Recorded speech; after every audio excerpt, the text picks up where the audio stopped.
ఎటువంటిది ఆరోపణలు అయితే వీటన్నిటిని తిప్పికొట్టేందుకు ప్రతి చోట ప్రతి నియోజకవర్గానికి వెళ్తున్నారు ముఖ్యమంత్రి రేవంత్ రెడ్డి. ప్రజాప్రభుత్వం విజయోత్సవ సభలు అంటూ నిర్వహిస్తున్నారు. అలాగే పెట్టుబడులకు సంబంధించి విదేశాలకు కావచ్చు లేదంటే ఢిల్లీకి కావచ్చు వెళ్ళి రాష్ట్రానికి రావాల్సిన వాటి మీద అక్కడ ప్రధానమంత్రితోటి విదేశాల్లో ఉన్నటువంటి వాళ్ళతోటి ఆయన మాట్లాడడం, వాళ్ళందరినీ తీసుకురావడం, కంపెనీ వాళ్ళతోటి మీటింగ్స్ ఇవన్నీ అవుతున్నాయి ఒప్పందాలతో సైతం. మంత్రులు కూడా వెళ్తున్నారు, చేస్తున్నారు. మరి ఎందుకు బీఆర్ఎస్ కేవలం అధికారం కోసమే ఎగబడుతూ ఈ రకమైనటువంటి ప్రచారం చేస్తోందా లేదా నిజంగానే కాంగ్రెస్ పార్టీ పాలనలో తప్పులు ఏమైనా నడుస్తున్నాయా? బీజేపీ ఎటువైపు మాట్లాడాలి అంటే కొన్నిసార్లు అటు కాంగ్రెస్ వైపు, కొన్నిసార్లు బీఆర్ఎస్ వైపు. మళ్ళీ ఇక్కడ మొత్తం త్రిముఖ పోటీలాగా ముగ్గురు మధ్యలో బీఆర్ఎస్ బీజేపీ ఒకటే అంటూ కాంగ్రెస్, లేదు కాంగ్రెస్ బీఆర్ఎస్ ఒకటే అంటూ బీజేపీ, లేదు బీఆర్ఎస్ బీజేపీ ఒకటే అంటూ కాంగ్రెస్.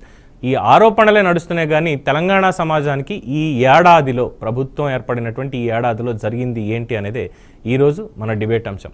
మనతో డిబేట్లో పాల్గొంటున్నారు ప్రముఖ విశ్లేషకులు ముఖేష్ గారు, అలాగే మానవతారాయ్ కాంగ్రెస్ నాయకులు, ఉపేందర్ గారు బీఆర్ఎస్ నాయకులు, డాక్టర్ పాలెటి వెంకటరెడ్డి గారు బీజేపీ నాయకులు. సో ఉపేందర్ గారు, ప్రధానంగా వస్తున్నటువంటి ఆరోపణలు ఏంటి అంటే రైతు రుణమాఫీ చేయలేదు, అలాగే మూసి పునరుజ్జీవం అనే దానికి సంబంధించి దాని మీద కూడా మీరు పోరాటం చేస్తున్నారు. అలాగే మూసి ప్రక్షాళన చేస్తున్నారంటే లేదు అక్కడ ఉన్నటువంటి వాళ్ళని తొలగించేసి, పేదలని తొలగించేసి అక్కడ రియల్ ఎస్టేట్ వ్యాపారం చేయడానికి ఈ కార్యక్రమం తీసుకొచ్చారు. హైడ్రా అనేది కేవలం రేవంత్ రెడ్డికి ఒక ఆయుధంగా మారిపోయింది అంటూ ఇన్నాళ్ళు ఆరోపణలు. అసలు ఓవరాల్గా ఈ ఏడాది పరిపాలన పూర్తి చేసుకుంటున్న ప్రభుత్వం మీద మీ కామెంట్ ఏంటి? ముందుగా ప్యానెల్లో ఉన్న మిత్రులందరికీ మరియు మన ఛానల్ని వీక్షిస్తున్న అందరికి కూడా నేను అభినందనలు తెలియజేస్తా ఉన్నాండి. అందరికీ నమస్కారం. నమస్కారం. ముఖ్యంగా కాంగ్రెస్ పార్టీ ఇచ్చిన హామీలు అయితే ఏదైతే ఉన్నదో, వాళ్ళ ఎలక్షన్స్ ముందు తెలంగాణలో రాహుల్ గాంధీ గారిని తీసుకొచ్చి సోనియా గాంధీ గారు, ప్రియాంక గాంధీ గారు, మల్లికార్జున ఖర్గే గారు అందరు కూడా వచ్చి రైతు డిక్లరేషన్ అని చెప్పి, బీసీ డిక్లరేషన్ అని చెప్పి, యువ డిక్లరేషన్ అని చెప్పి, లేకపోతే 420 హామీలు కానీ లేకపోతే 6 గ్యారంటీలు కానీ అనేక రకాలుగా వాళ్ళు ఎవరికి ఎన్ని చెప్పాలనో అన్ని చెప్పినారండి. చెప్పి అధికారంలోకి వచ్చారు. వచ్చిన తర్వాత జరుగుతున్నది ఏంటి అంటే, ముందుగా ఈ తెలంగాణ ప్రాంతం ఏంటి అంటే తెలంగాణ రాష్ట్ర ఉద్యమం వచ్చింది కూడా రైతాంగ సమస్య మీదనే మనకి తెలంగాణ ఉద్యమం స్టార్ట్ అయింది. ఆ రోజు నీళ్లు కావాలి, నిధులు కావాలి, నియామకాలు కావాలని చెప్పి ఉద్యమాలు చేసినటువంటి పరిస్థితిలో తెలంగాణ వచ్చినాక తెలంగాణ రైతాంగం చాలా వరకు నీటి సమస్యని మనం అధిగమించాం. బ్రహ్మాండంగా తెలంగాణ 10 సంవత్సరాల పరిపాలనలో ఏదైతే పంట ఉత్పాదన ఏదైతే ఉన్నదో అది దేశంలోని నెంబర్ 1 స్థితిలోకి రావడం జరిగింది. రైతాంగానికి రైతు బంధు అనే పథకం తీసుకురావడం, మరి రైతు బీమా కానీ, 24 గంటల కరెంటు కానీ, ఆ తర్వాత నాణ్యమైన విత్తనాలు కానీ, పండిన పంటని ప్రభుత్వమే కొనుగోలు చేసి నేరుగా రైతుల అకౌంట్లో డబ్బులు జమ చేయటం, ఇవన్నీ జరిగిన తర్వాత ఏం జరిగింది అంటే తెలంగాణ ప్రాంతంలో ఒకనాటి తెలంగాణ ఆత్మహత్యలు, ఒకనాటి తెలంగాణ ఆకలి చావులు, ఒకనాటి తెలంగాణ అన్నమూరు రామచంద్రరావు అని చెప్పి వలసలు పోయినటువంటి తెలంగాణ పాలమూరు జిల్లా కావచ్చు, ఫ్లోరైడ్ పీడిత ప్రాంతమైనటువంటి నల్లగొండ జిల్లా కావచ్చు, వెన్ను పూసలు కూడా వంకరబోయి, కాళ్ళు చేతులు వంకరబోయి తాగటానికి నీళ్లు లేని పరిస్థితుల్లో నల్లగొండ జిల్లా సమాజం కావచ్చు, అక్కడ ఉన్నటువంటి మహబూబ్ నగర్ జిల్లా కావచ్చు, కరీంనగర్ ఈ ప్రాంతాల నుంచి దుబాయ్, ముంబై, బొగ్గుబాయ్ అని వలసలు పట్టుకొని తిరిగిన ప్రాంతం ఎడారిగా మారిపోయినటువంటి ప్రాంతాన్ని 10 సంవత్సరాలలో మా పాలన వచ్చిన తర్వాత, కేసీఆర్ గారు వచ్చిన తర్వాత మేము ఇచ్చిన ప్రాథమికంగా మేము ఫస్ట్ ప్రియారిటీ ఇచ్చింది నీళ్ల కోసం అండి.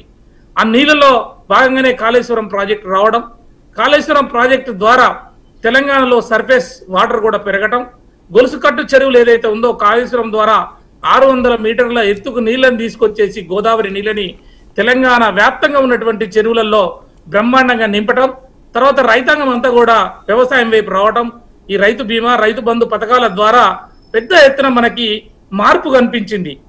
తెలంగాణ సమాజంలో ఒక ఆత్మస్థైర్యం వచ్చింది. తెలంగాణ రైతు ఎవరైతే ఉన్నారో బ్రహ్మాండంగా వాళ్ళు ముందుకు పోతున్నటువంటి పరిస్థితులు. తెలంగాణ ఏ పరిస్థితికి వచ్చింది అంటే ఓ 4-5 లక్షలు కావాలన్నా కూడా తెలంగాణ రైతులు ఆ రాత్రికి రాత్రి ఇచ్చేటువంటి పరిస్థితులు నిజామాబాద్ జిల్లా కానీ మిగతా కరీంనగర్ జిల్లాలు కానీ రైతాంగం యొక్క ఆర్థిక వనరులు మరి జీవన ప్రమాణాలు బ్రహ్మాండంగా పెరిగిపోయి వాళ్ళు ఆత్మధైర్యంతో బతుకుతున్నటువంటి పరిస్థితులు ఇవన్నీ మనం చూస్తున్న నేపథ్యంలో ఎలక్షన్లు రావడం, మరి వీళ్ళు కాంగ్రెస్ పార్టీ అధికారంలోకి రావడం, ఈ 6 గ్యారెంటీలను చెప్పటం, 6 గ్యారెంటీలు చెప్పిన తర్వాత మరి ఇప్పుడు చూసిన ఈ 1 సంవత్సరం పరిపాలన ఏం జరుగుతున్నది అంటే మరి రైతాంగం మళ్ళీ వెనకపోయే పరిస్థితి ఉంది.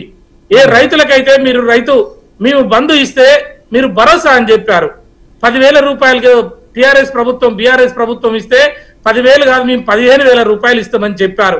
కానీ ఈ రోజు ఎంతమందికి ఇచ్చారు? 15,000 ఎక్కడొచ్చాయి? కౌలు రైతుకి 15,000 రూపాయలు ఇస్తామని చెప్పారు. ఏది రైతులకు కాకుండా, భూములు ఉన్న రైతులకు కాకుండా కౌలు రైతులకు ఇస్తాము 15,000 సంవత్సరానికి అని చెప్పారు. అదే విధంగా వ్యవసాయ కూలీలు ఎవరైతే ఉన్నారో వాళ్ళకి 12,000 రూపాయలు ఇస్తామని చెప్పారు. రైతు బీమా ఎక్కడ పోయిందో తెలియదు. ఆ కరెంటు పరిస్థితి అంతకంతకే ఉన్నది. నీళ్లు కూడా సరైనటువంటి రాక ఈ రోజు మరి ఇబ్బందులు పడుతున్నటువంటి పరిస్థితులు. తీరా రైతాంగం ఈ రోజు పల్లెలకు పోయి మందలిస్తే అయ్యో మేము పొరపాటు చేసినమేమో, మేము తప్పు చేసినమేమో, మేము తినే అన్నంలో మరి మేమే రాళ్ళు చల్లుకున్న పరిస్థితులు కనపడతా ఉన్నాయి, మా బతుకులు ఆగమేనే అని చెప్పేసి అలా తెలంగాణ ప్రాంతం మొత్తంలో కూడా తెలంగాణ రైతాంగం ఇబ్బంది పడే పరిస్థితులు కనబడతా ఉన్నాయి. ఇది ఒక ప్రతిపక్ష పార్టీగా నేను ఆరోపించే ఏదో వాళ్ళ మీద రాళ్లు వేయాలనో విమర్శలు చేయాలనే మాట కాదు. అక్కడ ఉన్నటువంటి వాళ్ళు కూడా సామాజిక నేపథ్యం నుంచి ఉన్న వాళ్ళే. ఉద్యమాల నుంచి మా మానవతరాయ్ మిత్రుడు ఆయన ఉస్మానియా జేఏసీ నుంచి ఉద్యమాలు చేశాడు, సామాజిక ఉద్యమాలు కొంతకాలం మాతోడు కూడా కలిసి పనిచేశాడు. గ్రామీణ వాతావరణం అంతా కూడా వాళ్ళకి తెలుసు. ఈ సంవత్సర కాలంలో ఏం జరిగిందనేది ఒకసారి గ్రామాలలో పోయి మనం రైతుల్ని లేకపోతే ఇతర వర్గాల ప్రజల్ని గనక మనం మందలిస్తే, అదే విధంగా వాళ్ళు మహిళలకి 4,000 రూపాయలు వృద్ధులకు ఇస్తామని చెప్పారు.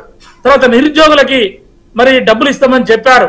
కళ్యాణ లక్ష్మి పథకం మేము 1,00,000 రూపాయలు ఇస్తే 1,00,000 రూపాయలు కాదురా నాయన, 1,00,000 రూపాయలు అయింది, ఇంకా తులం బంగారం కూడా ఇస్తామని చెప్పారు. ఎన్ని ఉపేంద్ర గారు ఒకసారి ఈ రైతు రుణమాఫీ అన్న దగ్గరే, రైతు రుణమాఫీ తోటే ఓపెనింగ్ కామెంట్స్ మనం పూర్తి చేద్దాం. ఒక్కసారి రైతు రుణమాఫీ